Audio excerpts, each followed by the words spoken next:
ഒരു സ്വന്തം ബൈബിൾ ഉണ്ടാക്കണം. ഈ ധ്യാനം കഴിഞ്ഞെടുക്കേണ്ട കൊച്ചു കൊച്ചു പ്രാക്ടിക്കൽ തീരുമാനങ്ങൾ ഇതൊക്കെയാണ്. ഒരു സ്വന്തം ബൈബിൾ, ഒരു സ്വന്തം ബൈബിൾ. അതായത് ഒരു ബൈബിൾ വാങ്ങിച്ചിട്ട് എന്താന്നേ 150 രൂപ വിലയുള്ള ഒരു ബൈബിളിന് 160 രൂപ, ഒരു POC ബൈബിൾ 160 രൂപ വിലയുള്ളൂ. ഇതുപോലത്തെ ആണെങ്കിൽ കുറച്ചുകൂടെ കാശ് കൊടുത്താൽ ഇതുപോലത്തെ കിട്ടും. നിങ്ങൾ എന്നെ ഏത് വീഡിയോയിൽ ഏത് ചാനലിൽ കണ്ടാലും എൻ്റെ കൈകൾ ഈ ബൈബിളായിരിക്കും, എൻ്റെ കയ്യിൽ ഈ ബൈബിളായിരിക്കും. കാരണം ഇത് എൻ്റെ ബൈബിളാണ്. ഇതെവിടെ പോയാലും ഞാൻ പൊതിഞ്ഞു കെട്ടിക്കൊണ്ട് നടക്കുന്ന എൻ്റെ ബൈബിളാണ്. നമുക്ക് ചെല്ലുന്ന പള്ളികളിൽ ബൈബിൾ കിട്ടും, പക്ഷേ എനിക്കൊരു അറ്റാച്ച്മെന്റ് ഉണ്ടോ ഈ ബൈബിളിനോട്? ഇത് ഞാൻ വായിക്കുന്ന, എൻ്റെ പ്രാർത്ഥനയ്ക്ക് ഉപയോഗിക്കുന്ന, എൻ്റെ ധ്യാനത്തിന് ഉപയോഗിക്കുന്ന എൻ്റെ ബൈബിളാണ്. അങ്ങനെ ഒരു ബൈബിൾ സ്വന്തമായിട്ട് ഒരു അഫെക്ഷൻ ഉണ്ടാകണം ബൈബിളിനോട്. അത് കൊണ്ട് നടക്കണം. എന്നിട്ടുണ്ടല്ലോ ഞാൻ പറഞ്ഞില്ലേ, ബൈബിൾ മുഴുവൻ വായിക്കണം. വായിച്ചു പോകുമ്പോൾ അടിവരയിട്ട് പോകണം. നിങ്ങളുടെ ബൈബിൾ വൃത്തികേടാണോ? നിങ്ങളുടെ ബൈബിൾ വൃത്തികേടാണോ? വീട്ടിലത്തെ ബൈബിൾ വൃത്തികേടാണോ? ഇതൊരു കൊനഷ്ട പിടിച്ച ചോദ്യമാണെന്ന് ഒരു പക്ഷേ ഇപ്പം മനസ്സിലായി കാണും. നിങ്ങളുടെ വീട്ടിലിരിക്കുന്ന ബൈബിൾ വൃത്തികേടാണോ അല്ലയോ? വൃത്തികേടാണോ? അല്ല, ഞങ്ങളൊക്കെ നല്ല വൃത്തിയുള്ള മനുഷ്യരാണ്, ഞങ്ങളുടെ വീട്ടിലെ ബൈബിളും വൃത്തിയുള്ളതാണ്. ഒരൊറ്റ സെന്റൻസ് പറഞ്ഞു തരാം, അത് മനസ്സിൽ കിടക്കട്ടെ. ബൈബിള് വൃത്തികേടാകണം. ഈ ബൈബിള് ഇതിന്റെ താള് മറിച്ച് വായിച്ച് ചിലപ്പോൾ നിന്റെ കണ്ണീര് വീണിട്ട്, അല്ലെങ്കിൽ നിന്റെ പേന വരച്ച് ഈ ബൈബിള് വൃത്തികേടാകണം. ബൈബിള് വൃത്തികേടാണെങ്കിൽ അതിന്റെ അർത്ഥം ജീവിതം വൃത്തിയുള്ളതാണ്. ബൈബിള് വൃത്തിയോടെയാണ് ഇരിക്കുന്നതെങ്കിൽ അതിന്റെ അർത്ഥം ജീവിതം വൃത്തികേടാണ്. അതുകൊണ്ട് ബൈബിള് വൃത്തികേടാകട്ടെ. നീ ഉപയോഗിക്കുന്ന ഈ പുസ്തകം വായിച്ചു വൃത്തികേടാകട്ടെ. അടിവരയിട്ട് വായിച്ചു പോകുക. എന്തിനാണെന്നറിയാമോ അടിവരയിട്ട് വായിച്ചു പോകണമെന്ന് പറയുന്നത്? പിന്നീട് ജീവിതത്തിന്റെ ഒരു സങ്കടങ്ങൾ നീ ഒരുപാട് കാത്തിരിപ്പില്ലേ നമ്മളെ? ദൈവാനുഭവം വേണ്ടൊരു നേരത്ത് നീ ഒറ്റക്കിരുന്ന് ഈ ബൈബിൾ വായിക്കുമ്പോൾ ഉണ്ടല്ലോ, നീ പണ്ടങ്ങോ വരച്ചിട്ട വാക്യം നിന്നോട് സമ്മതിക്കും. കർത്താവ് നിന്നോട് സംസാരിക്കുന്ന അനുഭവം നിനക്കുണ്ടാകും. അതുകൊണ്ട് ഈ തിരുവചനത്തോട് ഒരു അറ്റാച്ച്മെന്റ് ഉണ്ടാകണം.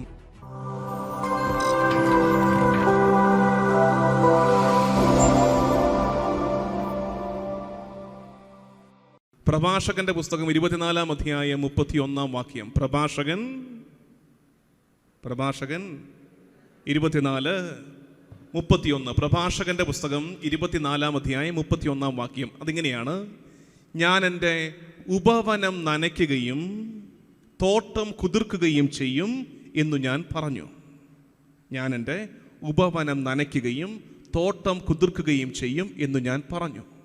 അടുത്ത വാക്യം: ഇതാ എൻ്റെ തോട് നദിയായി, എൻ്റെ നദി സമുദ്രമായി. ഞാൻ എൻ്റെ ഉപവനം നനയ്ക്കുകയും തോട്ടം കുതിർക്കുകയും ചെയ്യുമെന്ന് ഞാൻ പറഞ്ഞു. എന്ന് വെച്ചാൽ എൻ്റെ ആത്മീയ വളർച്ചയ്ക്ക്, ആത്മീയ ജീവിതത്തിന് ഉതകുന്ന പോഷണം ഞാൻ നൽകുമെന്ന് ഞാൻ പറഞ്ഞു, തീരുമാനമെടുത്തു. ഞാൻ എൻ്റെ ഉപവനം നനയ്ക്കുകയും തോട്ടം കുതിർക്കുകയും ചെയ്യും എന്ന് ഞാൻ പറഞ്ഞു. എന്ത് സംഭവിച്ചു? ഇതാ എൻ്റെ തോട് നദിയായി, എൻ്റെ നദി സമുദ്രമായി. തോട് ചെറുതായിട്ട് ഒഴുകുകയാണല്ലേ? തോടിനേക്കാൾ വലുതാണ് എന്ത്?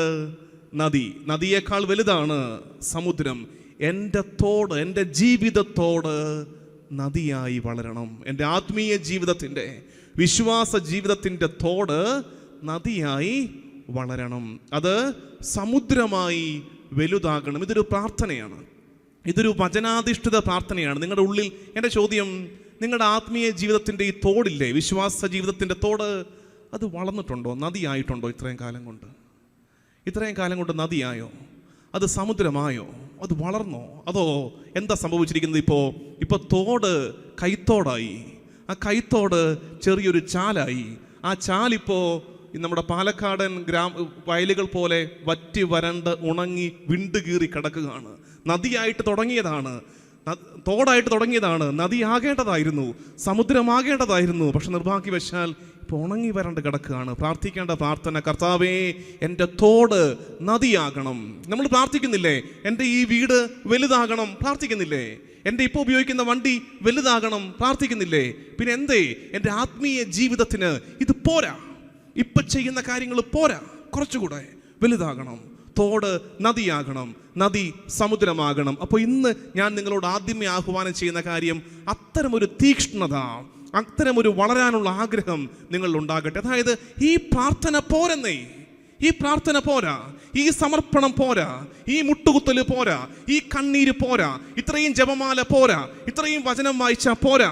ആ ഒരു ചിന്ത, ഇത്രയും പുണ്യപ്രവൃത്തി പോരാ, കുറച്ചുകൂടെ ചെയ്യണമെന്നൊരു ചിന്ത ഉണ്ടാകണം. കുറച്ചുകൂടെ എനിക്ക് വളരണം പ്രാർത്ഥനയിൽ, കുറച്ചുകൂടെ എനിക്ക് ഈശോയുടെ അടുത്ത് നിൽക്കണം എന്നൊരു ചിന്ത ഉണ്ടാകണം. ആ ചിന്തയാണ് ഈ വളർച്ചയുടെ അടിസ്ഥാനം. പക്ഷേ നിർഭാഗ്യവശാൽ നമുക്കെന്താ പറ്റുന്നത്? We are mediocre Christians. ഇത്രയൊക്കെ മതി. ഇതാണ് നമ്മുടെ ഇപ്പോഴത്തെ ഒരു സ്ഥിരം പല്ലവി. നിങ്ങൾ ഓർക്കേണ്ടത്, ഞാൻ എപ്പോഴും പറയാറുള്ളതാണ്, എന്നെ എപ്പോഴെങ്കിലും കേട്ടുള്ളവർക്ക് അറിയാം. കാനായിലെ കല്യാണ വീട്ടിൽ വെള്ളം വീഞ്ഞായത് 6 കൽഭരണികളിൽ വെള്ളം നിറച്ചു. എന്തോരം നിറച്ചു? പ്രത്യേക സൂചന യോഹന്നാൻ കൊടുത്തിട്ടുണ്ട്. യോഹന്നാൻ സുവിശേഷകൻ ഒരു വെറും വാക്ക് പോലും എഴുതി വെക്കാത്ത സുവിശേഷകനാണ്. അത് ഓർത്തേക്കണേ. അവസാനം എഴുതപ്പെട്ട സുവിശേഷം അരച്ച് കലക്കി കുടിച്ചെഴുതിയ സുവിശേഷമാണ് യോഹന്നാൻ്റെ സുവിശേഷം. എൻ്റെ ഉപരിപഠനം നടത്തിയിരിക്കുന്നതും ആ സുവിശേഷം തന്നെയാണ്. അതുകൊണ്ട് എനിക്ക് ആ സുവിശേഷം വളരെ പ്രിയപ്പെട്ടതാണ്. കുറച്ച് ധാരണ അതിനെക്കുറിച്ചുണ്ട് താനും. അപ്പോൾ ഈ യോഹന്നാൻ്റെ സുവിശേഷത്തിൽ വക്കോളം നിറച്ചു എന്ന് എഴുതി വെച്ചിട്ടുണ്ടല്ലേ. കൽഭരണി വക്കോളം നിറച്ചു. എന്താ അതിൻ്റെ അർത്ഥം? വക്കോളം നിറച്ച കൽഭരണികൾക്ക് മേൽ കർത്താവ് തമ്പുരാൻ്റെ കൃപ ഇറങ്ങിയപ്പോഴാണ് അത് വീഞ്ഞായിട്ട് മാറിയത്. നമ്മുടെയൊക്കെ ജീവിതത്തിൽ അത്ഭുതങ്ങൾ നടക്കാത്തതിൻ്റെ കാരണം എന്താ? നമ്മുടെയൊന്നും കൽഭരണികൾ വക്കോളം നിറയുന്നില്ല. നമ്മുടെയൊന്നും കൽഭരണികൾ നിറഞ്ഞു തുളുമ്പുന്നില്ലെന്നേ നമ്മുടെയൊന്നും സമർപ്പണം. ഇത്രയൊക്കെ മതി. വൈകുന്നേരം സന്ധ്യാപ്രാർത്ഥനയ്ക്ക് ഇരിക്കുമ്പോൾ, അത് തന്നെ വല്ലപ്പോഴുമാണ് ഒരുമിച്ചിരിക്കുന്നത്, അങ്ങനെ ഇരിക്കുമ്പോൾ പ്രാർത്ഥിച്ചങ്ങോട്ട് തുടങ്ങുമ്പോൾ പിള്ളേരിൽ ഒരാൾ പറയുന്നു, ഇന്ന് 2 രഹസ്യം മതി. ഇത് കേൾക്കാൻ നോക്കിയിരിക്കുകയായിരുന്നു മാതാപിതാക്കൾ. നമുക്കും ഇത് പറയണമെന്ന് ആഗ്രഹം, ദുർമാതൃകയായി പോകുമെന്ന് പേടിച്ച് പറയാത്തതാണ്. പിള്ളേർ പറഞ്ഞു, ഇന്ന് 2 രഹസ്യം മതി. കേൾക്കാൻ നോക്കിയിരിക്കുക നമ്മൾ. എന്നാ പിന്നെ ഇന്ന് 2 രഹസ്യം മതി. എന്താ നമ്മൾ പറയുന്നത്? കൽഭരണി ഒരു അരഭാഗമൊക്കെ എത്തുന്നുള്ളൂ. കൽഭരണി വക്കോളം നിറയുന്നില്ല. ദേവാലയ കാര്യങ്ങളിൽ, വിശുദ്ധ കാര്യങ്ങളിൽ കുറച്ചുകൂടൊക്കെ താല്പര്യമെടുക്കാൻ നമുക്ക് പറ്റും നമ്മുടെ സമയം കൊണ്ട്. പക്ഷെ നമ്മളങ്ങ് തീരുമാനിക്കുകയാണ്, ഇത്രയൊക്കെ മതിയെന്നേ, ഒരുപാട് ഓവറായ ശരിയാകത്തില്ല. ഇതാണ് ഇപ്പോഴത്തെ ഒരു ക്ലീഷേ ഡയലോഗ്. ഒരുപാടൊന്നും വേണ്ട, ഇത്രയൊക്കെ മതി. അത്യാവശ്യം പള്ളിയിലൊക്കെ പോവുക, നമ്മൾ ഈ പരിസരത്തൊക്കെ ഉണ്ടെന്ന് വിചാരിച്ചിനൊരു തോന്നൽ കൊടുക്കുക, അത്യാവശ്യം പ്രാർത്ഥനയൊക്കെ പ്രാർത്ഥിക്കുക, ഇത്രയൊക്കെ മതി, അതിനപ്പുറത്തോട്ടൊന്നും വേണ്ട. അപ്പം കർത്താവ് തമ്പുരാനും അങ്ങ് തീരുമാനിക്കും. എന്ത് തീരുമാനിക്കും? ഇത്രയൊക്കെ മതി എന്ന് കർത്താവും കൂടെ അങ്ങ് തീരുമാനിച്ചു കളയും. Give the best to the Lord. Then the Lord will give his best to you. സിമ്പിളാണ്. Give your best to the Lord. നിങ്ങളുടെ ഏറ്റവും നല്ലത് കർത്താവ് തമ്പുരാന് കൊടുക്കുക. കർത്താവ് തമ്പുരാൻ ഏറ്റവും നല്ലത് നിങ്ങൾക്ക് തിരിച്ചു തരും. ഇത്ര ഓർത്താൽ മതി. വക്കോളം നിറയട്ടെ. എസക്കിയേൽ പ്രവാചകന്റെ പുസ്തകം 47-ാം അധ്യായം. എന്താ സംഭവം? എസക്കിയേൽ പ്രവാചകന്റെ പുസ്തകം 47-ാം അധ്യായത്തിൽ എന്താ സംഭവം? ആർക്കെങ്കിലും പറയാം പെട്ടെന്ന്? എസക്കിയേൽ 47 എന്താ സംഭവം? എസക്കിയേൽ 47 പോച്ച, ചുമ്മാ ഞങ്ങളെ കളിയാക്കുന്ന ചോദ്യമൊക്കെ ചോദിക്കാതെ വേഗം കാര്യം പറഞ്ഞപ്പോൾ നമ്മൾ എസക്കിയേൽ 47 നിലയം വിളിച്ചിട്ട് വല്ല കാര്യമുണ്ടോ? എസക്കിയേൽ 47 ഞാൻ നിങ്ങളോട് ഒരു അനുഭവം പറയാം. നമുക്ക് തന്നെ നാണിക്കാൻ വേണ്ടിയിട്ടാണ്, നമുക്കുൾപ്പെടെ നാണിക്കാൻ വേണ്ടിയിട്ടാണ്. ഞാൻ പറഞ്ഞായിരുന്നല്ലോ, ഞാൻ ആദ്യമേ തന്നെ പറഞ്ഞായിരുന്നു, അച്ഛൻ എൻ്റെ പ്രിൻസിപ്പളായിരുന്നു ക്രിസ്ത്യോദിയിൽ. അപ്പോൾ അതിനുശേഷം ഇതൊക്കെ കൊച്ചു അഭിമാനത്തിൻ്റെ നേരങ്ങളാണ്. വൈദികനായിട്ട് കുറച്ച് എന്നെ കണ്ടാൽ കുറച്ച് മുതുക്കനായിട്ടൊക്കെ തോന്നുമെങ്കിലും എനിക്കതിന് മാത്രം പ്രായമൊന്നുമില്ല. ഞാൻ അച്ഛനായിട്ട് 6 വർഷമേ ആയിട്ടുള്ളൂ. അപ്പോൾ ഈ കഴിഞ്ഞിടയ്ക്ക് കുറച്ച് നാൾ മുമ്പ് ഞാൻ ഈ പഠിച്ച സ്കൂളിൽ, അവിടുത്തെ കോളേജിൽ, ക്രിസ്ത്യോദി കോളേജിൽ, ഞാൻ ഇവിടെ മാത്രമേ ആ കോളേജിൻ്റെ പേര് വെളിപ്പെടുത്തിയിട്ടുള്ളൂ, പക്ഷെ പറയുന്ന കാര്യം മറ്റൊന്നാണ്. അവിടെ കോളേജ് സ്റ്റുഡൻസിനെ ധ്യാനിപ്പിക്കാൻ പോയി. 3 ദിവസത്തെ ധ്യാനമാണ്. അപ്പോൾ നമുക്കറിയാം, കോളേജിലൊക്കെ ധ്യാനിപ്പിക്കുമ്പോൾ ക്രിസ്ത്യൻസിൻ്റെ ഒരു ഗ്രൂപ്പ്, നോൺ ക്രിസ്ത്യൻസിൻ്റെ വേറൊരു ഗ്രൂപ്പ്, 2 ഹോളിലായിട്ടാണ് ധ്യാനം. അപ്പോൾ ക്രിസ്ത്യൻസിന്, നോൺ കാത്തലിക് ക്രിസ്ത്യൻസിന് ഓപ്ഷനുണ്ട്, ഒന്നുകിൽ ക്രിസ്ത്യൻസിനോട് ഇരിക്കാം അല്ലെങ്കിൽ നോൺ ക്രിസ്ത്യൻസിനോട് ഇരിക്കാം എന്ന് പറയും. അപ്പോൾ നോൺ ക്രിസ്ത്യൻസിന് നമ്മൾ കുറച്ച് മോറൽ കാര്യങ്ങളൊക്കെ പറഞ്ഞു കൊടുക്കും. ക്രിസ്ത്യൻസ് ആയിട്ടുള്ള കുട്ടികൾക്ക് ബൈബിൾ ബേസ് ചെയ്തിട്ടുള്ള ടോക്ക് കൊടുക്കും. അപ്പോൾ ക്രിസ്ത്യൻസിൻ്റെ ഹോളിൽ ഞാൻ അങ്ങോട്ടും ഇങ്ങോട്ടും ഞങ്ങൾ മാറി, ടീം അങ്ങോട്ടും ഇങ്ങോട്ടൊക്കെ മാറി പ്രസംഗിക്കും. ക്രിസ്ത്യൻസിൻ്റെ ഹോളിൽ ഞാൻ പ്രസംഗിക്കുകയാണ്. ഞാൻ ഈ ചോദ്യം ചോദിച്ചു, എസക്കിയേൽ പ്രവാചകന്റെ പുസ്തകം 47-ാം അധ്യായത്തിൽ എന്താ ഉള്ളത്? ഇതേ ഇരിപ്പ് നമ്മുടെ കുഞ്ഞുങ്ങൾ ഇരുന്നു. പക്ഷെ എന്നെ അത്ഭുതപ്പെടുത്തിക്കൊണ്ട് പുറകിലിരുന്നൊരു പെൺകുട്ടി, അവൾ നടന്ന് മുന്നോട്ട് കയറി വന്ന് എൻ്റെ കയ്യിൽ നിന്ന് മൈക്ക് വാങ്ങിച്ചിട്ട് അവൾ പറയാൻ തുടങ്ങി, ഫാദർ, എസക്കിയേൽ 47-ൽ നമ്മൾ കാണുന്നത് ദേവാലയത്തിൻ്റെ പൂമുഖത്ത് നിന്ന് പുറത്തേക്ക് പൊട്ടിയൊഴുകുന്ന അരുവിയാണ്. ആ അരുവി കിഴക്കോട്ടൊഴുകുന്നു. പ്രവാചകനെ ദൂതൻ കൈപിടിച്ച് പുറത്തേക്ക് ഇറക്കിയിട്ട് ആ അരുവിയിലേക്ക് ഇറങ്ങാൻ പറയുന്നു. ആ ആദ്യം പ്രവാചകൻ്റെ കാൽപാദം പ്രവാചകൻ നനയ്ക്കുന്നു. അപ്പോൾ ദൂതൻ പറയുന്നു, പോരാ, കഴിഞ്ഞില്ല. കയറു പിടിച്ച് 1000 മുഴം മുന്നോട്ട് നടത്തുന്നു. 1000 മുഴം മുന്നോട്ട് നടന്നു കഴിഞ്ഞപ്പോൾ മുട്ടോളം, പ്രവാചകൻ്റെ മുട്ടോളം ഈ അരുവിയിൽ മുങ്ങി. ദൂതൻ പറഞ്ഞു, പോരാ, ഇനിയും മുന്നോട്ട് നടക്കണം. വീണ്ടും കയറ് പിടിച്ചു, 1000 മുഴം മുന്നോട്ട് നടന്നു. അരയോളം വെള്ളത്തിൽ അരുവിയിൽ മുങ്ങി. ദൂതൻ പറഞ്ഞു, പോരാ, ഇനിയും മുന്നോട്ട്. നീന്തിയിട്ടല്ലാതെ കടപ്പാൻ വയ്യാത്ത ഒരു പ്രവാഹം പ്രവാചകൻ കണ്ടു എന്ന് ഇവള് കൃത്യമായിട്ട് ഇങ്ങനെ എന്നെ പറഞ്ഞു കേൾപ്പിച്ചു. ഞാൻ കണ്ണ് മിഴിച്ച് നോക്കി ഇവളെ. എന്നിട്ട് ഞാൻ ഒറ്റ ചോദ്യം ചോദിച്ചുള്ളൂ. എന്തായിരിക്കും ഞാൻ ചോദിച്ച ചോദ്യം? എന്താ ഞാൻ ചോദിച്ച ചോദ്യം? ഞാൻ ചോദിച്ച ചോദ്യം എന്തായിരിക്കും? ഞാൻ ചോദിച്ചത്, കുഞ്ഞേ, നീ പെന്തക്കോസ്താണോ എന്നാ ചോദിച്ചത്. കൊച്ചു പറഞ്ഞു, അതേ അച്ചു. അവളുള്ള കാര്യം പറഞ്ഞു, അതേ അച്ചു, ഞാൻ പെന്തക്കോസ്താണ്, അവളുള്ള കാര്യം പറഞ്ഞു. നമ്മുടെ കുഞ്ഞുങ്ങളൊക്കെ കുരിശ് വരയ്ക്കാൻ മെനയായിട്ട് അറിയാൻ മേലാതെ മുമ്പിലിരുന്ന് ധ്യാനം കൂടുകയാണ്. അപ്പോഴാണ് എസെക്കിയേൽ 47 മാത്രം ഞാൻ പറഞ്ഞപ്പോൾ മുമ്പിൽ വന്നിട്ട് ആ വചനഭാഗം മുഴുവൻ ഇങ്ങനെ പ്രവാഹം പോലെ എന്നെ പറഞ്ഞു കേൾപ്പിച്ചത്. നമ്മൾ കുറച്ചുകൂടൊക്കെ വേണം.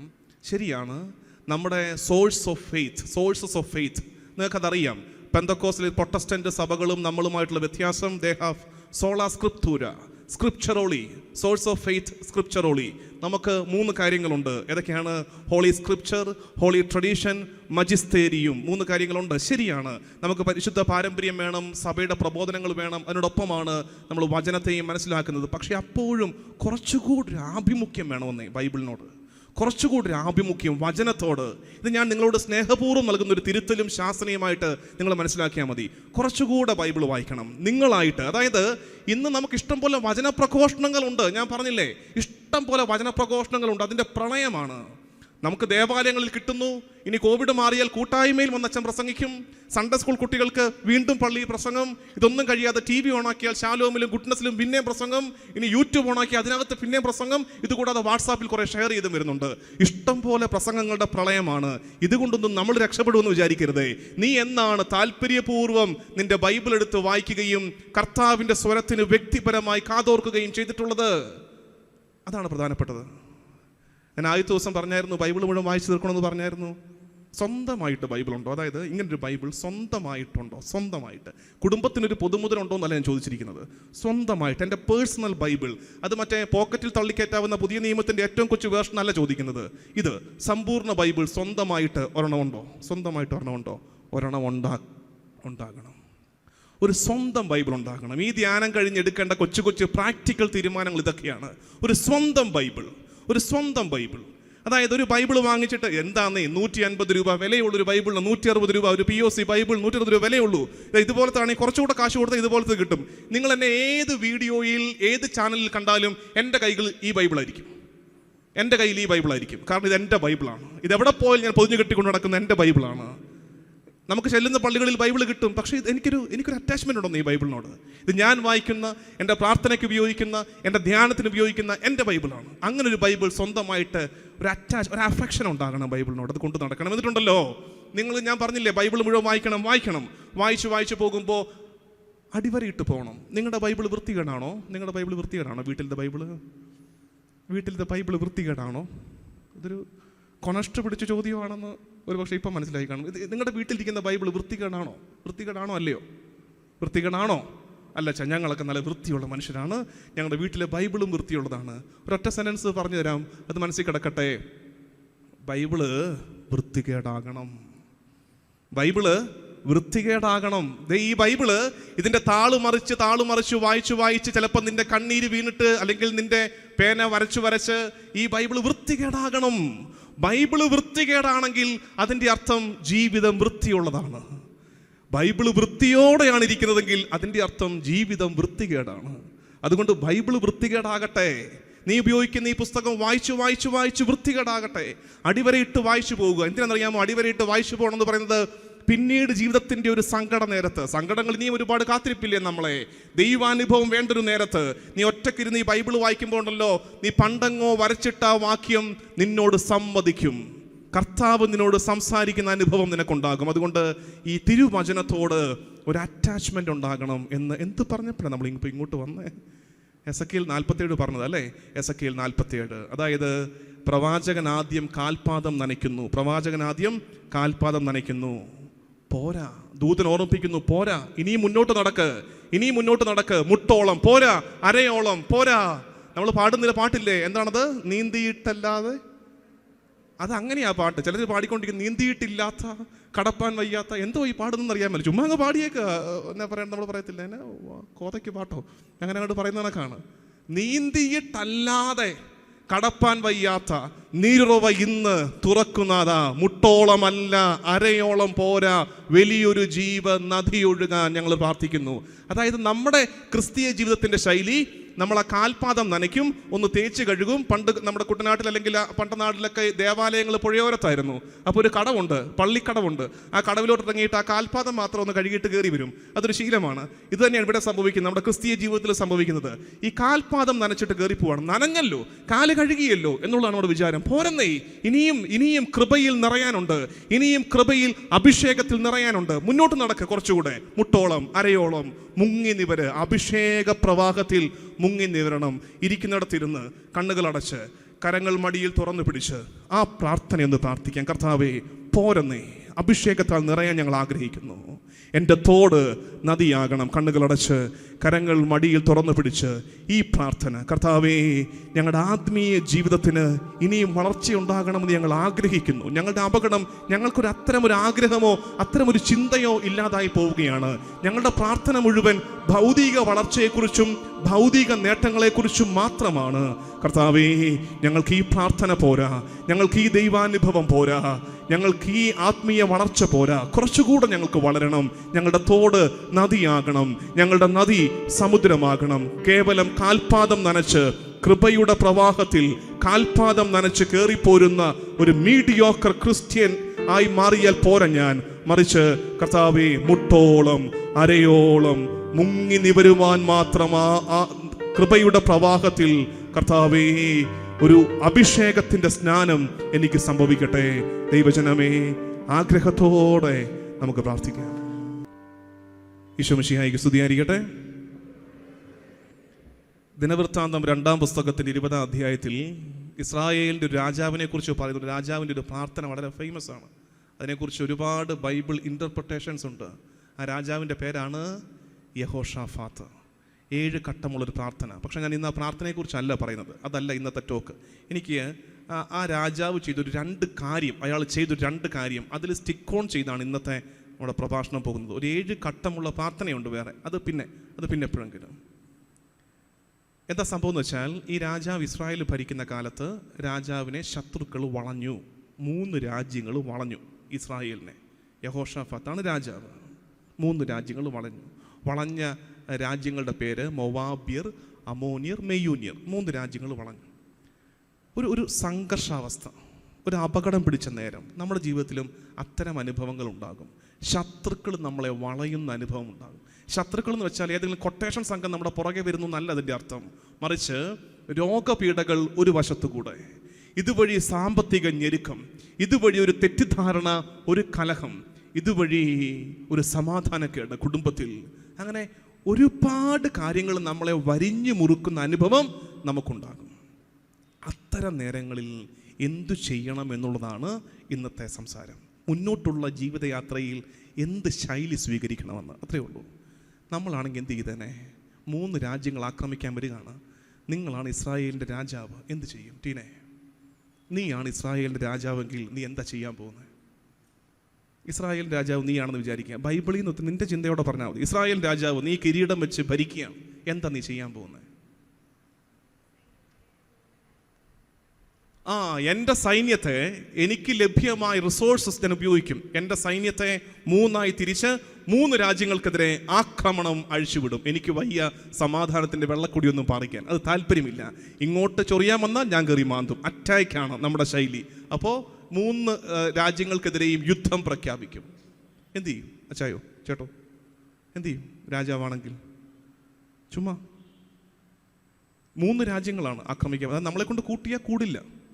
അവൾ അങ്ങനെ ഉത്തരം പറഞ്ഞു, ജെനുവിൻ ആൻസറാണ്. പക്ഷേ എന്നാൽ നമുക്കറിയാം അത് തോക്കും ഇസ്രായേൽ. കാരണം 3 രാജ്യങ്ങൾക്കെതിരെ ഒറ്റയടിക്ക് ഇസ്രായേലിന് യുദ്ധം ചെയ്യാനുള്ള കൽപ്പൊന്നുമില്ല. എന്ത് ചെയ്യാനല്ലേ? എന്തെങ്കിലുമൊക്കെ നടക്കട്ടെ നോക്കും, എന്തെങ്കിലുമൊക്കെ വരുന്നിടത്ത് വെച്ച് നടക്കും. ഇപ്പോൾ ജീവിതം അങ്ങനെയാണല്ലോ പോകുന്നത്, ജീവിതം മുന്നോട്ട് പോകുന്നത് അങ്ങനെയാണല്ലോ. ഇപ്പോഴും ഇത് തന്നെ. പേര് മാറിയെന്നേ ഉള്ളൂ. ഇതുപോലത്തെ ടീംസ് ഇപ്പോഴും ആക്രമിക്കാൻ വരുന്നുണ്ട്. നമ്മളെന്താ ഓർക്കുന്ന, വന്ന് കയറിയിട്ട് പോക്കോ എന്ന ശൈലി നിൽക്കുകയാണ്. ഇനി വല്ല മിച്ചം ഉണ്ടെങ്കിൽ ഞാൻ ബാക്കി ജീവിച്ചോളാം എന്നാണ് നമ്മുടെ ശൈലി. പക്ഷേ ഈ രാജാവ് 2 കാര്യങ്ങൾ പ്രഖ്യാപിച്ചു. ഇത് നിങ്ങളുടെ ശ്രദ്ധയിൽപ്പെടുത്തുകയാണ്. 2 കാര്യങ്ങൾ ഈ രാജാവ് പ്രഖ്യാപിച്ചു. ഒന്നാമത് ഈ രാജാവ് പ്രഖ്യാപിച്ചത് എന്താണെന്നറിയാമോ? ദേശത്തോട് പറഞ്ഞു, ദേശമെങ്ങും ഉപവാസം. ദേശമെങ്ങും ഉപവാസം പ്രഖ്യാപിച്ചു. 2, ഇദ്ദേഹം പറഞ്ഞു, രാജ്യം മുഴുവൻ കർത്താവിങ്കലേക്ക് തിരിയണം. എന്ന് വെച്ചാൽ അടുത്ത വാക്യങ്ങളിലുണ്ട്, അവർ ദേവാലയത്തിൽ ഒരുമിച്ച് കൂടി. 2 കാര്യങ്ങൾ എന്തൊക്കെയാണത്? 1 ഉപവാസം, 2 പ്രാർത്ഥന. 1 ഉപവാസം, 2 പ്രാർത്ഥന. അതായത് എനിക്ക് നിങ്ങൾക്ക് നൽകാനുള്ള കൊച്ചു അഡ്വൈസ്, നിങ്ങളുടെ ജീവിതം ഒരു സംഘർഷാവസ്ഥയിൽ മുന്നോട്ടൊരു ചുവട് വയ്ക്കാൻ കഴിയാതെ ഇങ്ങനെ സങ്കടപ്പെട്ട് നിൽക്കുന്ന നേരങ്ങൾ ജീവിതത്തിൽ വരുമ്പോൾ, അല്ലെങ്കിൽ തന്നെ നമ്മുടെ 2 പ്രധാനപ്പെട്ട വെപ്പൺസ് ആണ് ഇത് രണ്ടും. ഏതൊക്കെയാണത്? ഉപവാസവും പ്രാർത്ഥനയും. പ്രാർത്ഥനയും ഉപവാസവും. അപ്പോൾ നിങ്ങൾ പറയരുത്, അച്ചോ അത് പഴയ നിയമത്തിലല്ലേ, പഴയ നിയമത്തിലുള്ളതൊന്നും അത്ര കാര്യമായിട്ട് എടുക്കേണ്ടെന്നല്ലേ ഞങ്ങൾ പഠിച്ചിരിക്കുന്നത്, പിന്നെന്തിനാ പഴയ നിയമത്തിൽ നിന്ന് അച്ഛനടുത്ത് ഇന്റർപ്രറ്റ് ചെയ്യുന്നത്? ഇതേ കാര്യം കർത്താവ് തമ്പുരാൻ പറഞ്ഞിട്ടുണ്ട്. അതാണ് ഈ കണക്ഷൻ. ഇതേ കാര്യം കർത്താവ് തമ്പുരാൻ പറഞ്ഞിട്ടുണ്ട്. എന്താ പറഞ്ഞിരിക്കുന്നത്? പ്രാർത്ഥനയും ഉപവാസവും കൂടാതെ ഈ വർഗം പുറത്തു പോകില്ല. പിശാചിന്റെ ആക്രമണങ്ങളെ നിനക്ക് ഭേദിക്കണമെങ്കിൽ, നിനക്ക് തടയിടണമെങ്കിൽ നിന്റെ കയ്യിലുള്ള 2 ടൂളാണ്. ഏതൊക്കെയാണത്? പ്രാർത്ഥനയും ഉപവാസവും. പ്രാർത്ഥനയും ഉപവാസവും. ഉപവാസം പറഞ്ഞു തുടങ്ങാം. Hallelujah, hallelujah. നോമ്പും ഉപവാസവും എനിക്ക് ഭയങ്കര പ്രിയപ്പെട്ടത്. എന്നെ കണ്ടാൽ തോന്നില്ലെങ്കിലും എനിക്ക് വളരെ പ്രിയപ്പെട്ടതും ഞാൻ കാര്യമായിട്ട് പ്രസംഗിക്കാറുള്ളതുമാണ് നോമ്പും ഉപവാസവും. അത് പ്രസംഗിക്കാനുള്ള എൻ്റെ കയ്യിലുള്ള ലോജിക്ക് എന്താണെന്ന് വെച്ചാൽ ഒരു 100-150 വർഷം മുമ്പ് നമ്മുടെയൊക്കെ നാട്ടിൽ ഇത്രയും പള്ളികളുണ്ടായിരുന്നു. നിങ്ങൾക്ക് എന്താ തോന്നുന്നത്? ഇത്രയും പള്ളികളുണ്ടായിരുന്നോ? ഇല്ലയോ? ഇല്ല. കുറച്ചുകൂടെ പുറകോട്ട് പോയാൽ അത്രയും കൂടെ പള്ളികളുണ്ടായിരുന്നോ? ഉണ്ടോ? ഇല്ല. TV ഉണ്ടോ? ഇല്ല. യൂട്യൂബ് ഉണ്ടോ? ശാലോം TV ഉണ്ടോ? ധ്യാന കേന്ദ്രം ഉണ്ടോ? ഇല്ല. ഇതൊന്നും ഇല്ലാതെ നമ്മൾ ഒരു കാര്യമായിട്ടൊക്കെ പറയും, നമ്മുടെ പൂർവികരൊക്കെ ഭയങ്കര പള്ളിപ്പോക്കായിരുന്നു. ചുമ്മാതെ അതിന് മാത്രം പള്ളിപ്പോക്കൊന്നും അത് നിങ്ങൾക്ക് ഇല്ലായിരുന്നു. നമ്മൾ ഇന്ന് പോകുന്നത് പോലെ ഡെയിലി മാസം പോക്കത്തില്ലായിരുന്നു. നമ്മുടെ പാരമ്പര്യത്തിൽ എല്ലാ ദിവസവും കുർബാന പിന്നീട് വന്നതാണ്. അത് തന്നെ ഒരു കാര്യം. അല്ലെങ്കിൽ തന്നെ എല്ലാ ദിവസവും കുർബാനയ്ക്ക് പോകുന്നവരുടെ എണ്ണമൊക്കെ വളരെ തുച്ഛമാണ്. കാരണം എന്താ? ദൂരമാണ് പള്ളിയിലേക്ക്. ട്രാൻസ്പോർട്ടേഷൻ ഫെസിലിറ്റി ഇല്ല. ആഗ്രഹം ഇല്ലാഞ്ഞിട്ടൊന്നുമല്ല, പ്രാരാബ്ദം പിടിച്ചൊരു ജീവിതമായിരുന്നു അന്നത്തത്. അന്ന് എല്ലാ ദിവസവും ഒന്നും പള്ളിപ്പോക്കൊന്നും നടക്കത്തില്ല. ഞായറാഴ്ചകളിൽ തന്നെ ആഗ്രഹിച്ച് ഒരുങ്ങി പോകുന്നവരുണ്ട്. പക്ഷെ അപ്പോഴും എല്ലാവർക്കും ഒന്നും പോകാൻ പറ്റില്ല. എൻ്റെ ചോദ്യം ഇതാണ്, ഇതൊന്നും ഇല്ലാതിരുന്നപ്പോഴും എങ്ങനെയാണെന്നേ തലമുറകൾ ഒരു വിശ്വാസം ഇടമുറിയാതെ കൈമാറപ്പെട്ടു വന്നത് ഓർത്ത് നോക്കിക്കേ. ഇതിനു മാത്രം പാസ്റ്ററൽ കെയർ ഒന്നും ഇല്ലായിരുന്നു അന്ന്. ഇതിനു മാത്രം വചനപ്രഘോഷണം, ഇതിനു മാത്രം നൊവേന ഒന്നും ഇല്ലായിരുന്നു. പിന്നെ എങ്ങനെയാണെന്ന് ആ കാലത്ത് നമ്മൾ അത്ഭുതപ്പെടണം. കാരണം ഇന്ന് നമ്മളൊക്കെ കിടന്ന് പരാക്രമം കാണിക്കുകയാണ്. ഈ വിശ്വാസമേ, നമുക്കുള്ള വിശ്വാസം നമ്മുടെ പിള്ളേരിലേക്ക് ഒന്ന് കൊടുക്കാൻ നമ്മൾ കിടന്ന് പരാക്രമം കാണിക്കുകയാണ്. അന്നിത് സ്മൂത്തായിട്ട് നടന്നു വന്നു. എന്താ കാര്യം? അതിലൊരു പ്രധാനപ്പെട്ട റോളുണ്ട്. ഏതിന്? നോമ്പിനും ഉപവാസത്തിനും. കാരണം അത് വീട്ടകങ്ങളിലെ ആത്മീയ ശൈലിയാണ്. ശ്രദ്ധിച്ച് കേട്ട് മനസ്സിലാക്കണം. ഇത് ശ്രദ്ധിച്ച് കേട്ട് മനസ്സിലാക്കണം എന്ന് പറയുന്നത്, നിങ്ങൾക്കൊരു അറിവ് കിട്ടുക എന്നുള്ളതിനേക്കാൾ നിങ്ങൾക്കൊരു കൺവിക്ഷൻ കിട്ടണം. അത് കിട്ടിയേ പറ്റൂ. പ്രത്യേകിച്ച് നമ്മുടെ ദേശത്ത് നിന്ന് മാറി മറ്റൊരു ദേശത്ത് വന്ന് ഈ ദേശത്തോട് ചേർന്ന് നമ്മൾ ജീവിക്കുമ്പോൾ ആ നല്ല പാരമ്പര്യങ്ങളെ കൈമോശം വന്ന് പോകരുത്. പാരമ്പര്യം എന്നുള്ള വാക്കൊരു അപകടം പിടിച്ച വാക്കാന്ന് എനിക്കറിയാം. കാരണം അതിൻ്റെ പേരിലാണ് മുഴുവൻ തല്ല് നടക്കുന്നത്. ഇതങ്ങനല്ല ഞാൻ പറഞ്ഞു വരുന്നത്. നമുക്ക് കൈമോശം വന്നു പോയ ചില സുഹൃതങ്ങളുണ്ടെന്നേ. അതിൽ പ്രധാനപ്പെട്ടതാണ് ഈ നോമ്പും ഉപവാസവും. വീണ്ടും ഞാൻ പറയാം, ഈ 15-ാം നൂറ്റാണ്ടിൽ വിദേശികൾ വന്നില്ലേ നമ്മുടെ നാട്ടിൽ, അല്ലേ? പോർച്ചുഗീസ് മിഷണറിമാർ വന്നു. നിങ്ങൾക്കതറിയാം. ഞാൻ പറഞ്ഞില്ലേ, ഞാൻ റെസ്പെക്ട് ചെയ്താണ് സംസാരിക്കുന്നത്.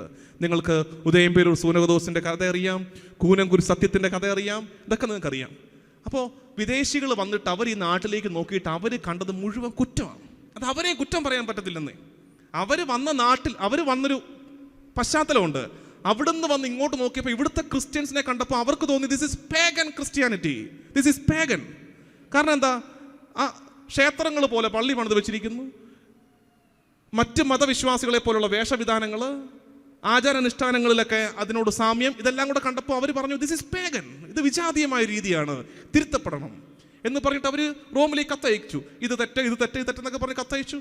പക്ഷെ ഇതെല്ലാം കുറ്റമെല്ലാം പറഞ്ഞ് അയച്ചപ്പോഴും ഈ മനുഷ്യരുണ്ടല്ലോ, ഇത്രയധികം കുറ്റം പറഞ്ഞ ഈ സായിപ്പന്മാര്, ഇവർ ഈ സഭയെക്കുറിച്ച്, നമ്മുടെ നസ്രാണി സഭയെക്കുറിച്ച് ഒരു നല്ല കാര്യം എഴുതി വിട്ടതെന്നറിയാമോ? എന്താ? ഈ സമൂഹത്തിൻ്റെ നോമ്പ് ഞങ്ങളെ അത്ഭുതപ്പെടുത്തുന്നു. V R wondered. ഈ സമൂഹത്തിൻ്റെ നോമ്പ് ഏത് നൂറ്റാണ്ടിൽ? 15-ാം നൂറ്റാണ്ടിൽ ഈ സമൂഹത്തിൻ്റെ നോമ്പ് ഞങ്ങളെ അത്ഭുതപ്പെടുത്തുന്നു. എല്ലാ പ്രധാന തിരുനാളുകൾക്ക് മുമ്പ് മത്സ്യമാംസാദികളും പാലും പാലുൽപ്പന്നങ്ങളും പോലും വേണ്ടെന്ന് വെച്ചിട്ട് ഈ സമൂഹം കഠിന നോമ്പെടുക്കുന്നത് ഞങ്ങൾ കാണുന്നു എന്ന് പറഞ്ഞ് സായിപ്പ് ഞെട്ടി റോമിലേക്ക് കത്തെഴുതിയിരിക്കുകയാണ്. ആ കത്തിൻ്റെ പ്രൂഫുണ്ട്. നോമ്പ് ഈ സമൂഹത്തിൻ്റെ രീതിയായിരുന്നേ. നോമ്പ് തിരിച്ചു പിടിച്ചേ പറ്റൂ. അതിന് വലിയ പുണ്യമുണ്ട്, അത് ഞാൻ പറഞ്ഞുതരാം. നമ്മുടെ സഭയിൽ എത്ര നോമ്പുണ്ട്?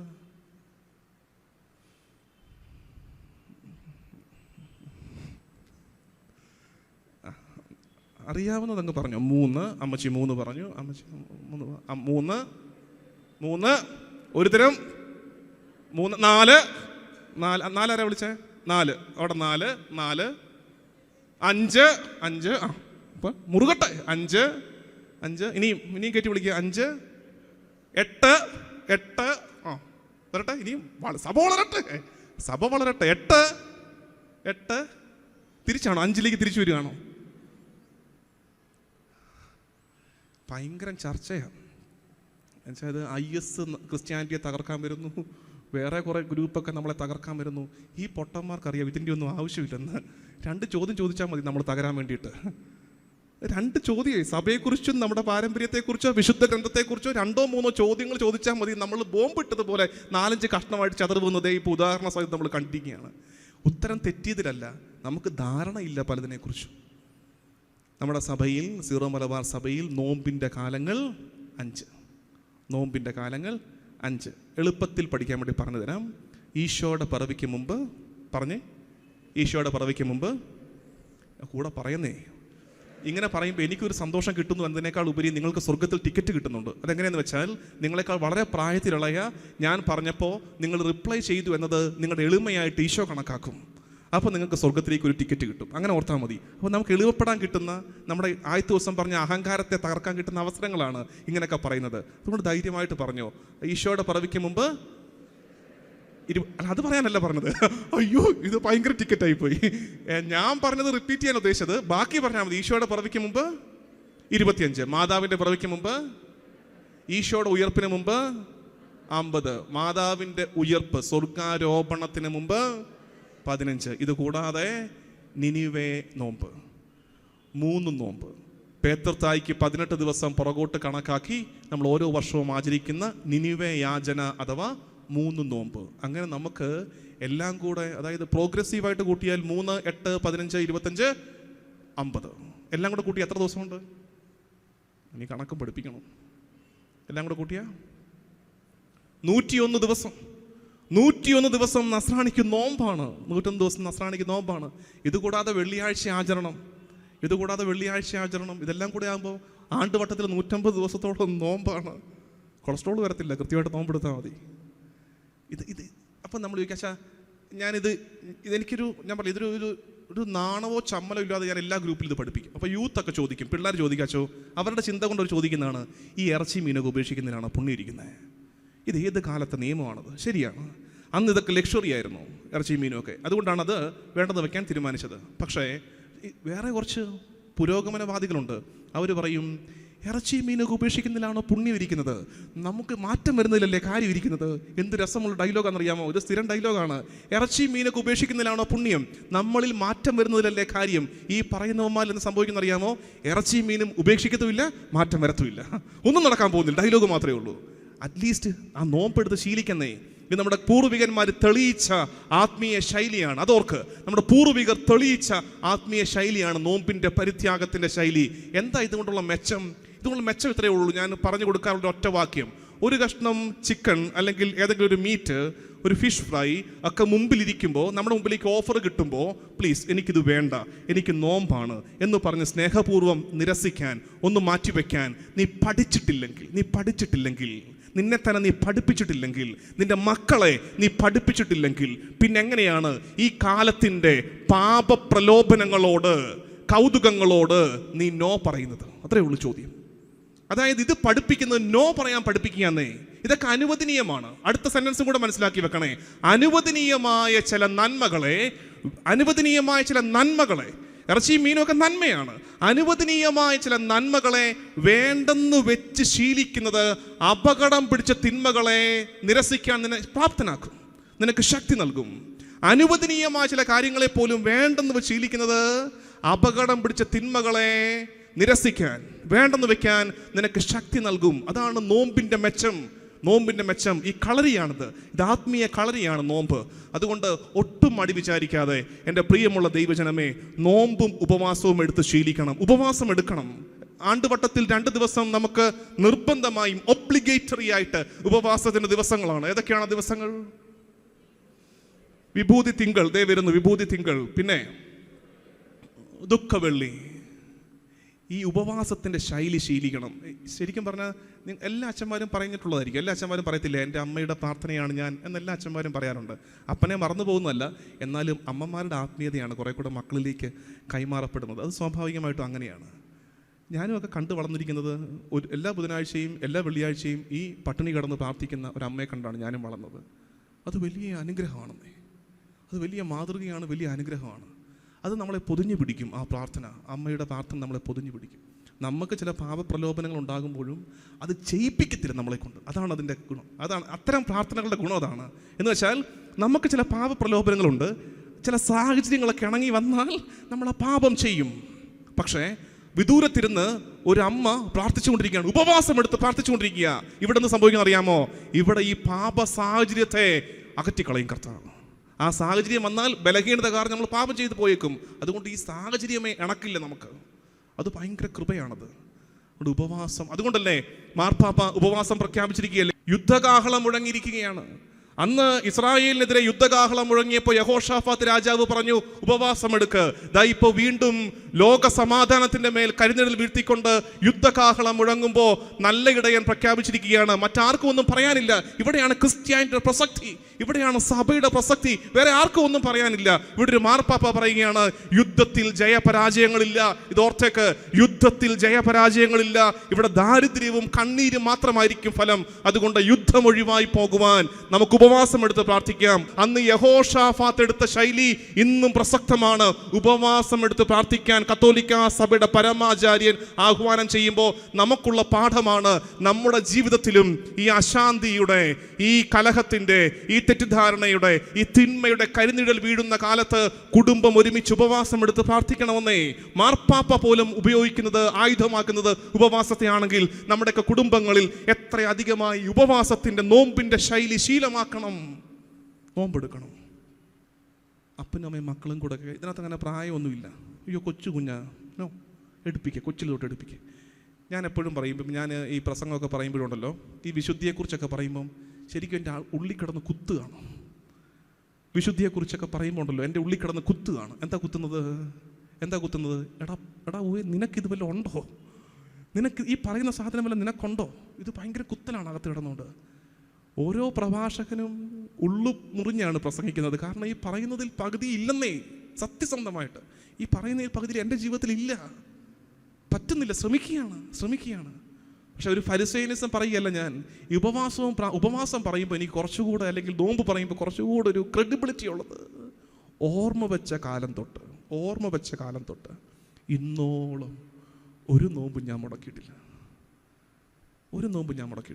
അത് ഞാൻ സെമിനാരി പഠിപ്പിച്ചതല്ല, എന്നെ ഏതെങ്കിലും അച്ഛൻ ഉപദേശിച്ചതല്ല, മറിച്ച് ചെറുപ്പം തൊട്ടേ അങ്ങനെ അമ്മ ശീലിപ്പിച്ചു.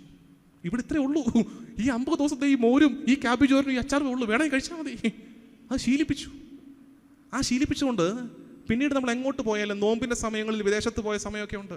അപ്പോൾ അവിടെ വെജൊന്നും കിട്ടാൻ ഭയങ്കര പാടാണ്. പക്ഷെ അപ്പോഴും നമുക്ക് നോൺ വെജ് കഴിക്കാൻ പറ്റില്ല. കാരണം വെച്ചാൽ എൻ്റെ അമ്മ പഠിപ്പിച്ച പാഠമാണ്.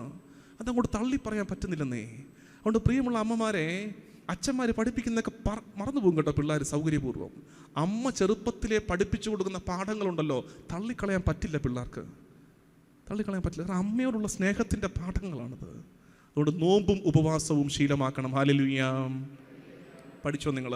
അതുകൊണ്ട് ശരിക്കും ഞാനിത് പറയുന്നറിയോ, ഞാൻ ഇന്നത്തെ ടോക്ക് ഞാൻ ഇവിടുന്ന് പതുക്കെ മാറാൻ തുടങ്ങുകയാണ്. അതാണ് ഈ ടോക്ക്. അതായത് ഞാനിവിടെ അപ്രസക്തനാകണം, ഞാനിവിടുന്ന് പതുക്കെ മാറണം. ഇത് കഴിയുമ്പോൾ മുന്നോട്ടുള്ള നമ്മുടെ വിശ്വാസ വളർച്ചയിൽ ഉപയോഗപ്പെടേണ്ട കാര്യം പറഞ്ഞേൽപ്പിക്കുകയാണ്. നോമ്പിൻ്റെ ഉപവാസത്തിൻ്റെ ശൈലി എടുത്തോണം. രണ്ടാമത്തെ ശൈലി എന്താണ്?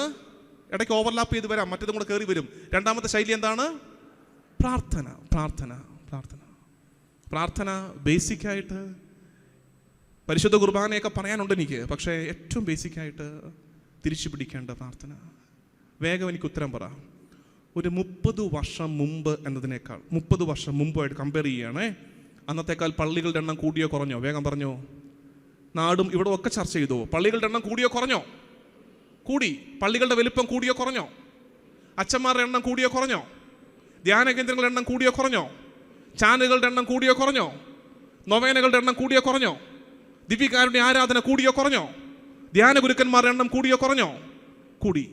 ഇതെല്ലാം കൂടിയിട്ടും നമ്മൾ ആവർത്തിച്ച് പറയുന്ന ഒരു കാര്യമുണ്ട്. നമുക്കുള്ള വിശ്വാസം നമ്മുടെ കുഞ്ഞുങ്ങൾക്കില്ല. നമുക്കുള്ള വിശ്വാസം നമ്മുടെ കുഞ്ഞുങ്ങൾക്കില്ല. ഇതെല്ലാം കൂടി.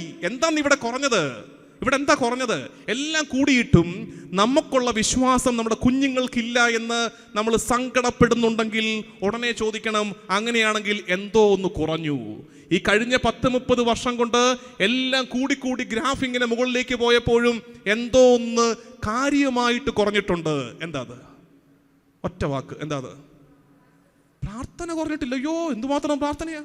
പള്ളികളിൽ മുഴുവൻ പ്രാർത്ഥന, പിന്നെ വാട്സാപ്പ് ഗ്രൂപ്പുകളിൽ പ്രാർത്ഥന, സൂമിൽ പ്രാർത്ഥന. പ്രാർത്ഥനയ്ക്കൊരു കുറവില്ല. കുറഞ്ഞത് കൃത്യമായിട്ട് പറ. എന്താ കുറഞ്ഞത്? വിശ്വാസം. ജനറൽ ടേമാണ്. വിശ്വാസം കുറഞ്ഞതാണ് പ്രശ്നം. എന്തുകൊണ്ട് കുഞ്ഞുങ്ങളിലേക്ക് ഇതെത്തിയില്ല? പ്രാർത്ഥന എന്നുള്ളത് പണ്ട് ഇട്ടൂലി കളിച്ചിട്ടുണ്ടോ? ഇല്ല. ഞങ്ങൾ ചെസ്സ് മാത്രമേ കളിച്ചിട്ടുള്ളൂ, പിന്നെ ക്യാരംസും. ഇട്ടൂലി സേഫ്റ്റി പിന്നെ എവിടെയെങ്കിലുമൊക്കെ പാത്ത് വെച്ചിട്ട് തപ്പിയെടുക്കണം. അടുത്ത് ചെന്നാൽ ചൂട്, അകന്നു പോയ തണുപ്പ്, ചൂടുണ്ട്. ഉത്തരത്തിൻ്റെ അടുത്തെത്തി, ചൂടുണ്ട്. അതാണ്, ആ വാക്കാണ് പ്രധാനപ്പെട്ടത്. കുടുംബ പ്രാർത്ഥന. സന്ധ്യാപ്രാർത്ഥനയ്ക്കാണ് കുറവ് പറ്റിയത്. ഇത്രയും കാലം കൊണ്ട് നമുക്ക് ഇടിവ് പറ്റി ഏറ്റവും അധികം. ഒരു നല്ല പഠനം നടത്തിക്കോ നിങ്ങൾ ആരും. കഴിഞ്ഞ 10-30 വർഷങ്ങളിൽ നമ്മുടെയൊക്കെ കത്തോലിക്ക കുടുംബങ്ങളിൽ ഏറ്റവും അധികം ഇടിവ് സംഭവിച്ച കാര്യം എന്താണെന്നറിയാമോ? സന്ധ്യാപ്രാർത്ഥന. ഒറ്റയ്ക്കൊറ്റയ്ക്ക് എല്ലാവരും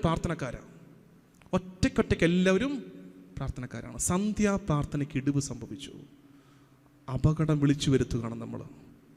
സന്ധ്യാപ്രാർത്ഥനയെ എല്ലാ ദിവസവും വൈകുന്നേരം കുടുംബം ഒരുമിച്ചുള്ള കുടുംബ പ്രാർത്ഥനയെ കോംപ്രമൈസ് ചെയ്യുമ്പോൾ നിങ്ങൾ ഓർത്തേക്കണേ, നമ്മുടെ കുടുംബത്തിൻ്റെ മേൽ നമ്മൾ അപകടം ക്ഷണിച്ചു വരുത്തുകയാണ്. ഇത് ഓർത്തേക്കണേ.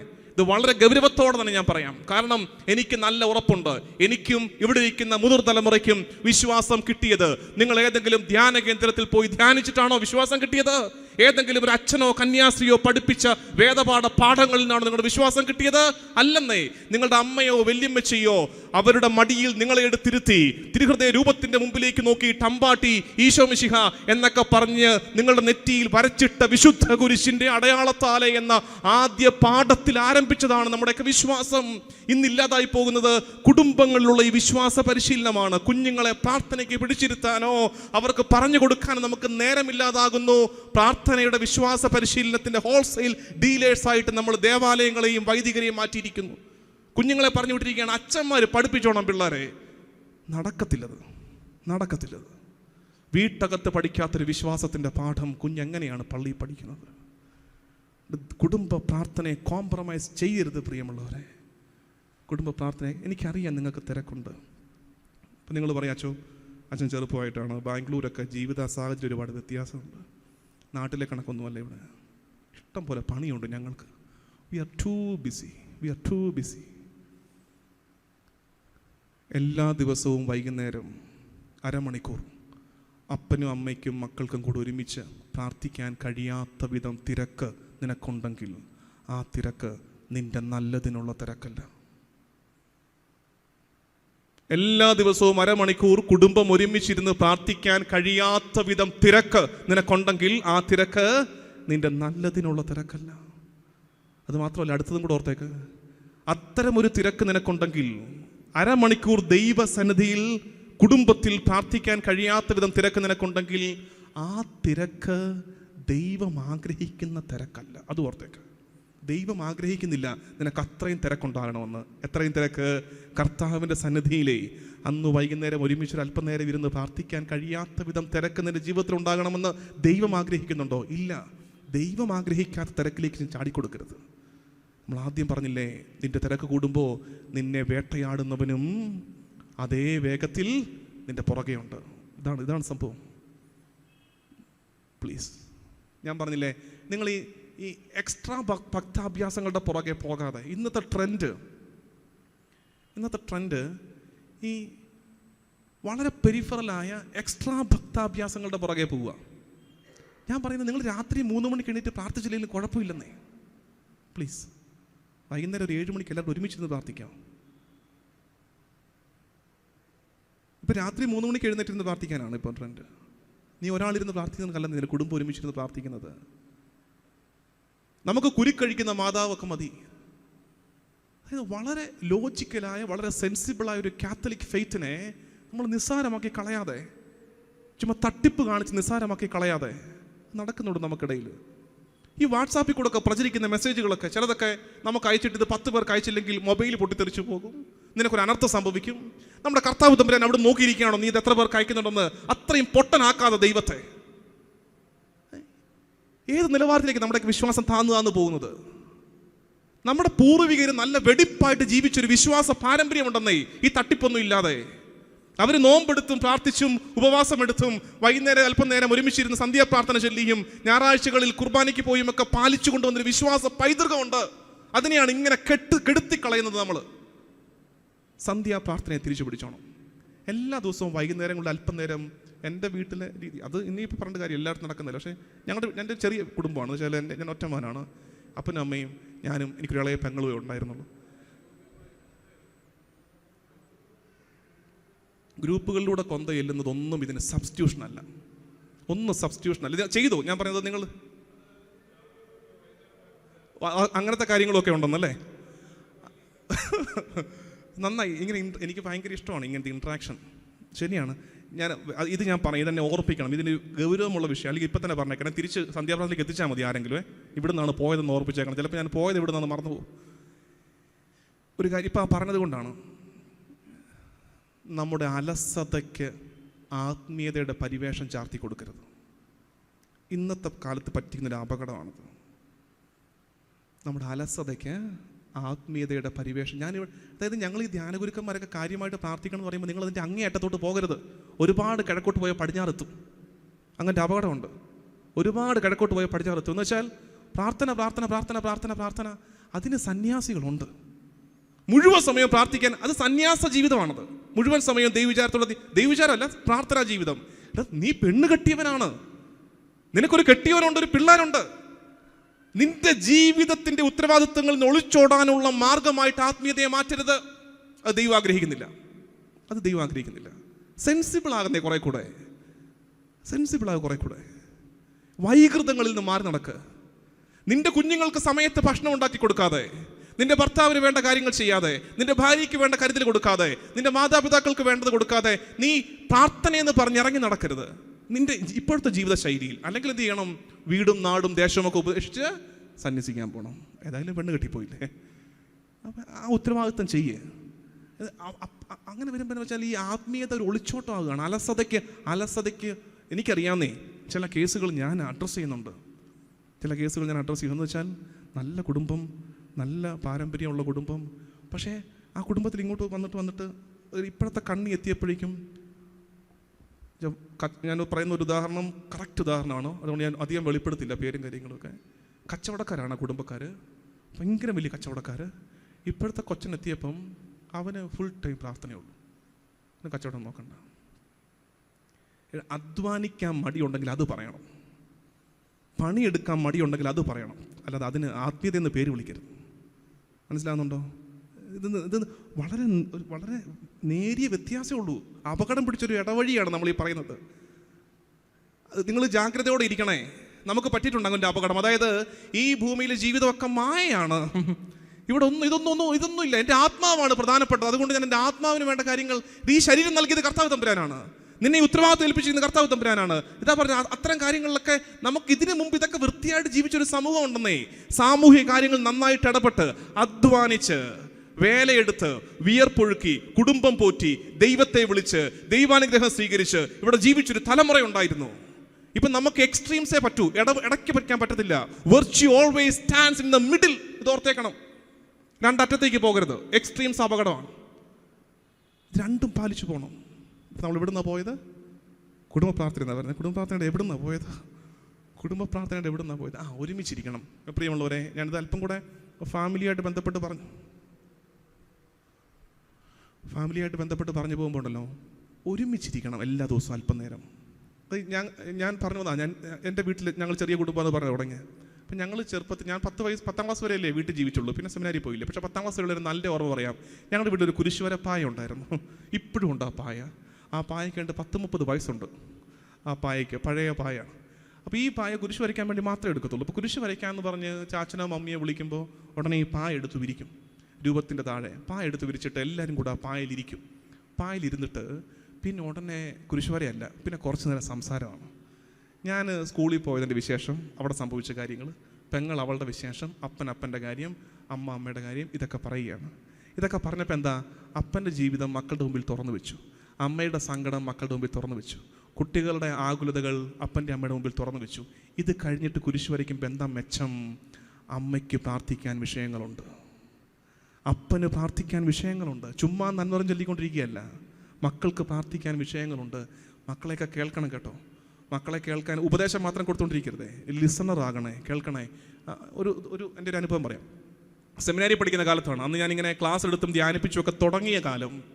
ചങ്ങനാശ്ശേരിയിലുള്ള ഒരു ഗേൾസ് ഹയർ സെക്കൻഡറി സ്കൂളിൽ ധ്യാനിപ്പിക്കാൻ വേണ്ടി ഒരു അച്ഛനാണ് അതിൻ്റെ ഇൻചാർജ്.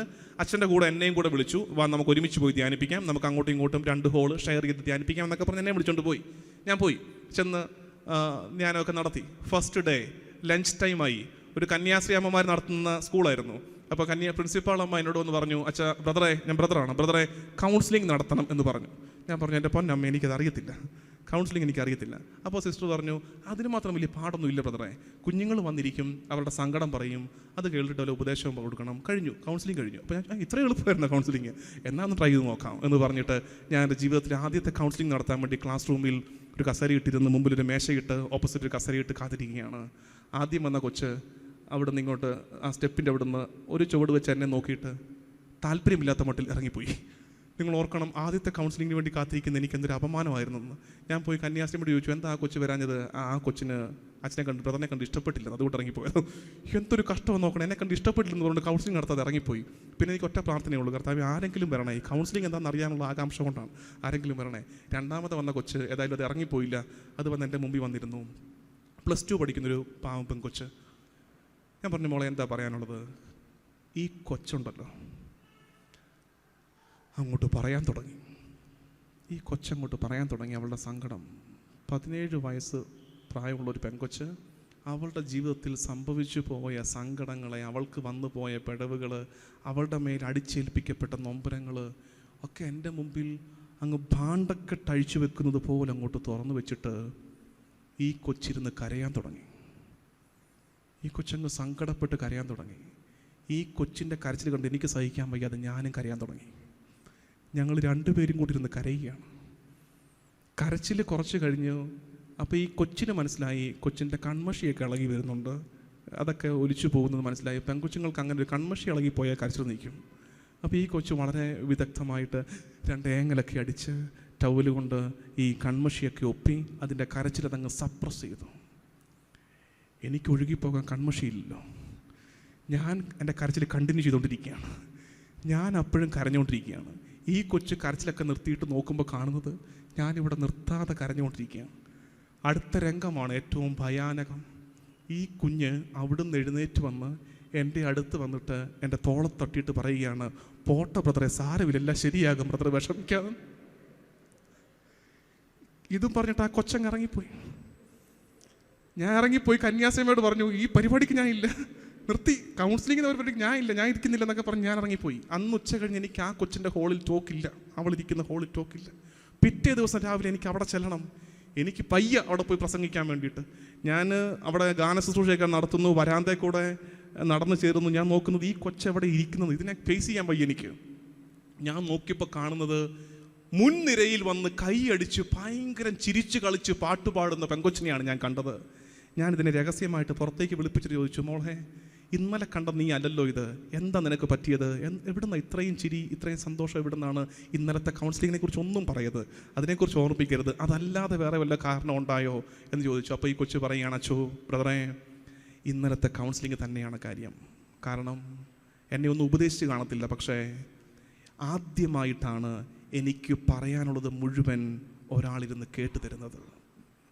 ആദ്യമായിട്ടാണ് എനിക്ക് പറയാനുള്ളത് മുഴുവൻ ഇടയ്ക്കിടപെടാതെ ഒരാളിരുന്ന് കേട്ടു തരുന്നത്. 2, ആദ്യമായിട്ടാണ് ബ്രദറെ എൻ്റെ സങ്കടം കേട്ടിട്ട് ഒരാൾ എൻ്റെ കൂടെ ഇരുന്ന് കരയുന്നത്. എനിക്കത് മതിയായിരുന്നു. കരച്ചിലിനൊക്കെ അത്രയും വിലയുണ്ടെന്ന് മനസ്സിലാക്കിയത് അപ്പോഴാണ്. പക്ഷെ ഞാൻ ഉടനെ ചിന്തിച്ചത്, ഈ കൊച്ചിൻ്റെ അമ്മയ്ക്ക് എന്താ വീട്ടിൽ പണി?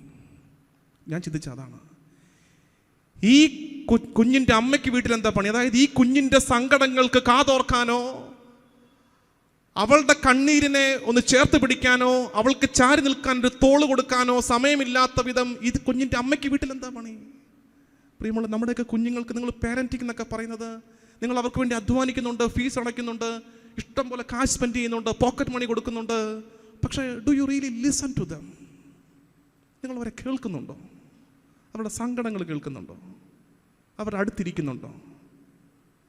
Let them feel that they love you, love them. Let them feel that.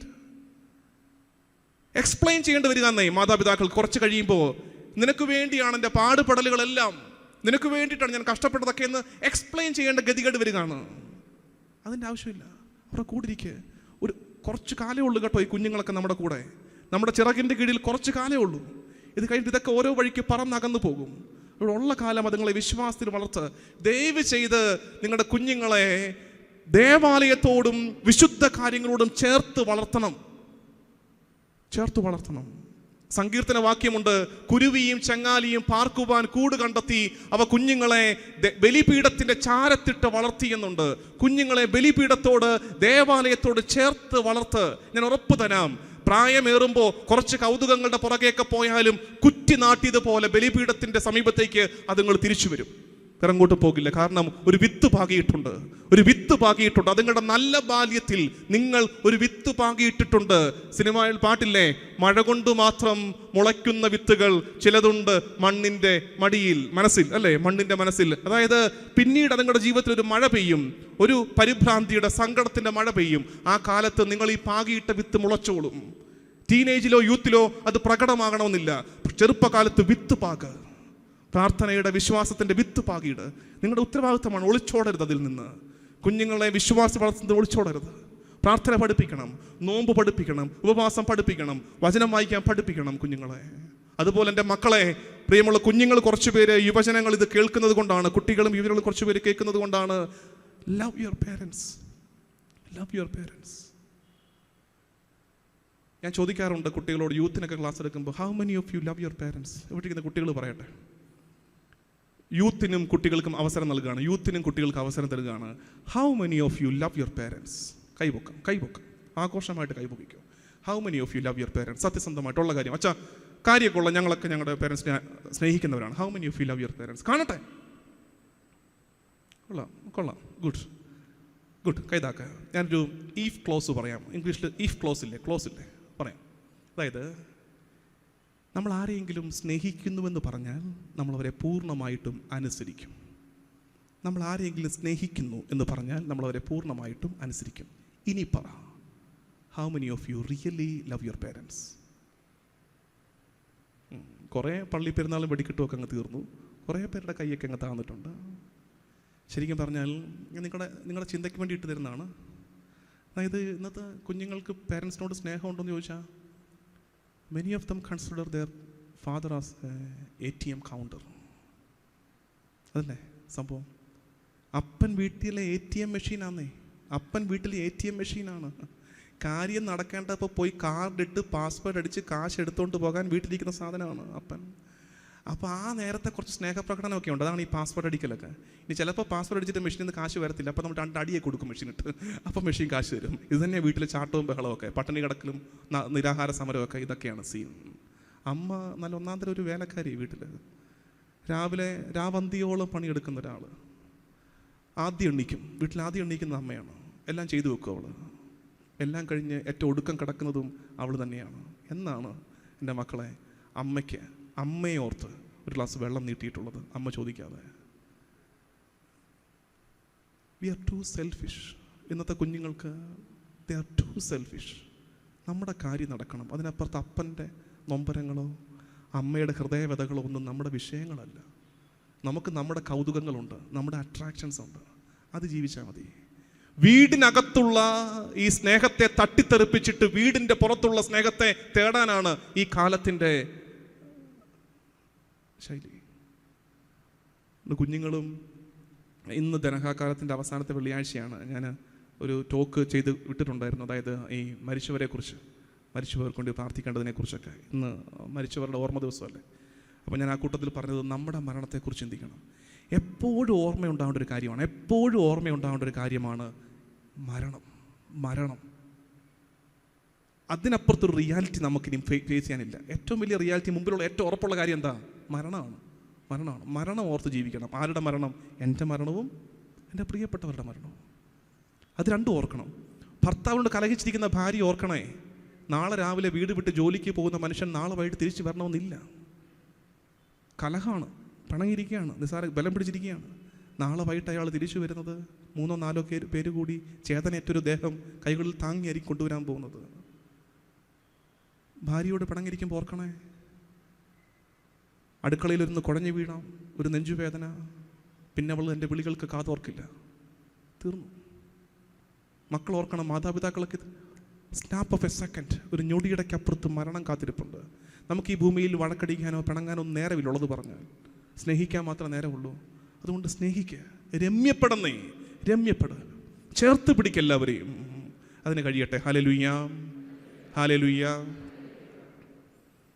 അത് ഈ കാലത്ത് സഭയിലും സമൂഹത്തിലും കുടുംബത്തിലുമൊക്കെ കൈമോശം വന്നു പോകുന്ന ഒരു പുണ്യത്തെക്കുറിച്ചാണ്. ഒരു ക്രൈസ്തവ പുണ്യം. എന്താണത്? എന്താ പറഞ്ഞു ചേച്ചി? കറക്റ്റാ. അനുസരണം.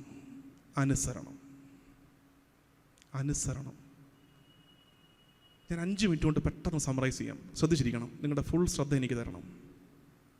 ഈ കാലഘട്ടം നമ്മളെ പഠിപ്പിച്ചു വെച്ചിരിക്കുന്നത് അനുസരണം ഈസ് ഈക്വൽ ടു അടിമത്തം എന്നാണ്. അനുസരണം ഈസ് ഈക്വൽ ടു അടിമത്തം എന്നാണ് ഈ കാലഘട്ടം നമ്മളെ പഠിപ്പിച്ചു വെച്ചിരിക്കുന്നത്. അത് വീട്ടകത്തുണ്ട്, മക്കൾക്ക് ചിന്തയുണ്ട്. അപ്പനെ അനുസരിച്ച് പോയാൽ ഞാൻ ചെറുതായി പോകും, അടിമയായി പോകും. ഇത് സഭയിലുണ്ട് ഈ ചിന്ത. അനുസരിച്ച് പോയാൽ അടിമത്വമായി പോകും. അതുകൊണ്ട് അനുസരണം ഈസ് ഈക്വൽ ടു അടിമത്തം എന്ന് ധരിച്ചു വെച്ചിരിക്കുന്ന ഒരു കാലത്ത് നമ്മൾ തിരുത്തി മനസ്സിലാക്കണം, സുവിശേഷ അധിഷ്ഠിതമായി തിരുത്തി മനസ്സിലാക്കണം. അനുസരണം ഈസ് നോട്ട് ഈക്വൽ ടു അടിമത്തം. അനുസരണം ഈസ് ഈക്വൽ ടു അനുഗ്രഹം. അനുസരണം അനുഗ്രഹമാണ്. ഇതും തിരിച്ചറിയണം. ഇത് കുഞ്ഞുങ്ങളെ പഠിപ്പിക്കണം. കുഞ്ഞുനാൾ മുതൽ അനുസരണം അനുഗ്രഹമാണ്.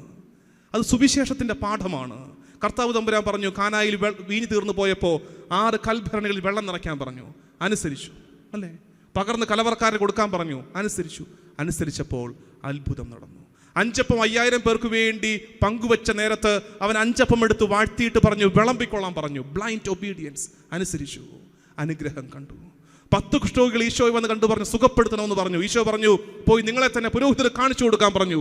പോയി, അനുസരിച്ചു, അനുഗ്രഹം. തിബേരിയസിന്റെ തീരത്ത് ഒരു രാത്രി മുഴുവൻ വലയിട്ടിട്ട് ഒരു പൂഞ്ഞാമ്പൂല് വലയിലുടക്കാൻ സങ്കടപ്പെട്ടിരിക്കുന്ന പത്രോസിനോട് കർത്താവ് പറഞ്ഞു, വള്ളത്തിന്റെ വലതുവശത്ത് വലയിറക്കാൻ പറഞ്ഞു. അനുസരിച്ചു, അനുഗ്രഹം. ബൈബിളിൽ സുവിശേഷത്തിൽ പ്രത്യേകിച്ച് ഉള്ള മെയിൻ തീമാണിത്.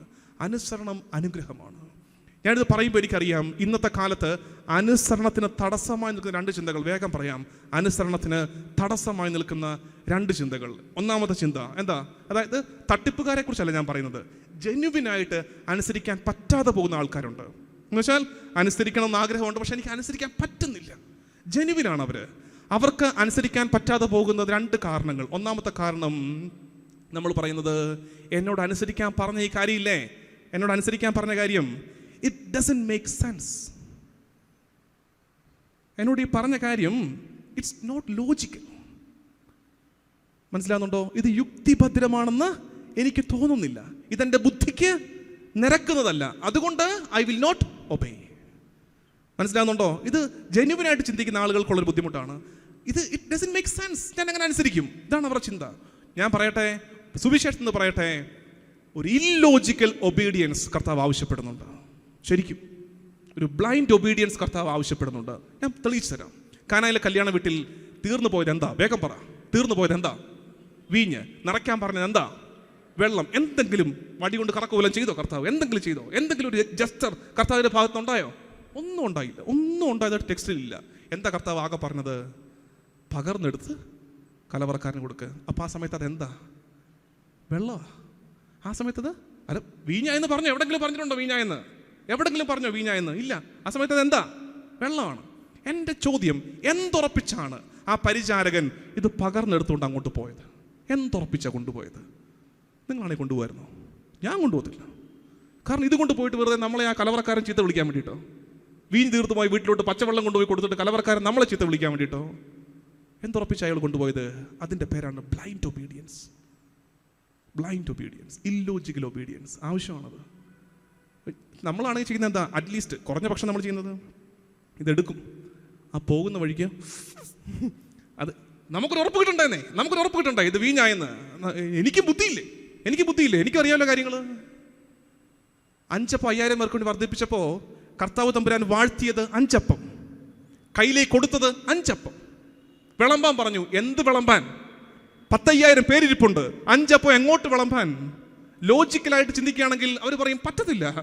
ഈ 5 അപ്പം കൊണ്ട് എങ്ങോട്ട് വിളമ്പാനായി പറയുന്നത്? അനുസരിച്ചപ്പോൾ അവരുടെ വിളമ്പ് കൊട്ടയിലിരുന്ന് 5 അപ്പം പെരുകി. അനുസരണത്തിൻ്റെ വഴിയിലാണ് എന്ത് സംഭവിച്ചത്? അനുഗ്രഹം നടന്നത്. അനുഗ്രഹം കണ്ടിട്ടല്ല അവരാരും അനുസരിച്ചത്.